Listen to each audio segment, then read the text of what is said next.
All right, Schmeat Nation 3. I am here to give my official ruling. I was not going to be in a video this week, but I was pulled back in by the dumbest thing I've ever seen in my fucking life.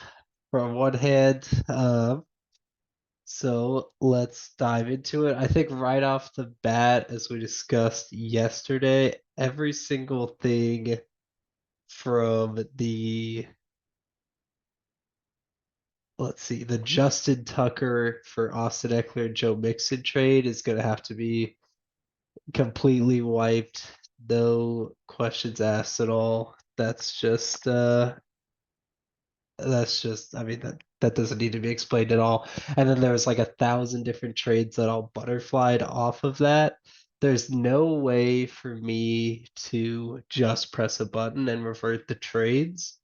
So I will have to do it all manual. So make sure to pay good attention. I believe from the time that the video was recorded until the time that all this unfolded, there wasn't too many transactions. So I will probably be pulling off of the Schmeat Nation 3 video this week, uh, which I also never touched on. Good job, Reese, stepping in. Appreciate that. I needed it. I'm in a new setting, new studio here, so that's a good allowance. Now, the other main contention and topic is, of course, going to be the Taysom Hill for so dumb Stephon Diggs trade.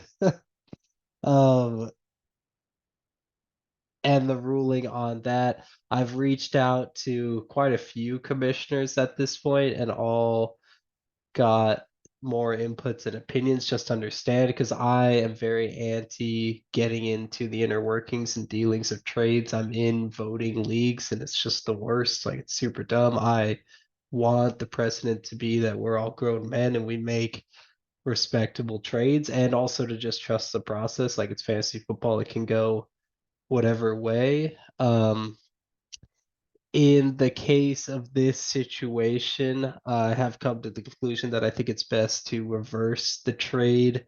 I don't obviously want this as I play Parker this week, but speaking to other people, and I think the best argument I heard was if we removed records aside at all and we just had this trade go through, you'd immediately just assume that someone's punting the season. The fact that Parker messaged me and then was like, oh, it was just like a meme, like I was joking. If you have like an ultimate troll trade, like I think I have in years past when someone wasn't making the playoffs and they did send like a troll trade, that was the one few times we vetoed it. That would be the case because it is fucking hilarious for Parker, who's 5-3. Like this is why if Parker was 3-6, there would be no deal. But he's 5-3 or whatever, 6-3, so he's in there. It would be hilarious for him to just throw away his season, especially on the week he plays me.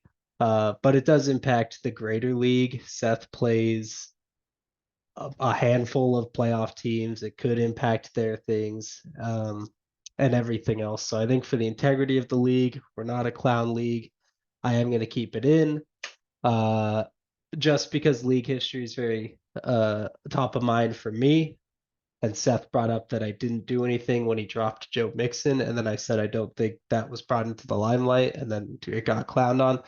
Uh, there was 0% chance anyone was aware of that move happening. The same way that when Eddie did his weird, he had guys in a trade and then attempted to drop those guys and pick up waiver wire thing that happened last year. I had to reverse that. I'm open to changing things when there's like just confusion or rookie mistakes.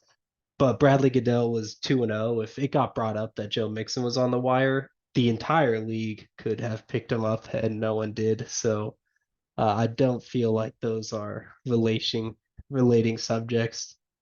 But anyway, I digress. So I will be going in, I'll be switching around everything over on the topic of Parker and just the mess that this has caused. I do feel like the trolling and everything like that should receive some form of punishment in the form of draft capital for next year. Nothing risky. I'm not going to take or nothing severe. I'm not going to take a top, 1, 2, 3 round pick, but I do think one of those middling round picks will need to be removed. Just for the chaos that is called the league and the manual labor that it's going to require. I will have to reroute quite a few players and quite a few scopes. So, um, yeah, that'll be it this year, Commissioner. If you don't like the rule, let me have it. I understand. I really wanted to let it go, but speaking with a lot of people and just some unbiased parties, that was what I was advised to go with. And I think, once I put down the fact that I'm playing Parker, to be fucking hilarious to not have to play with Stephon Diggs, I do realize that there's other people in the league who will come up against Seth that have the potential to have less chance of making their playoff push because of him getting a piece for essentially free.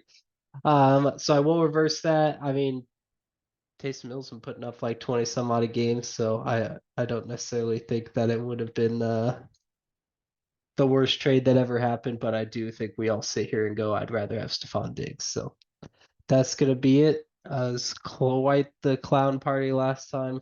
Good activity there. Good luck to everyone in their weeks.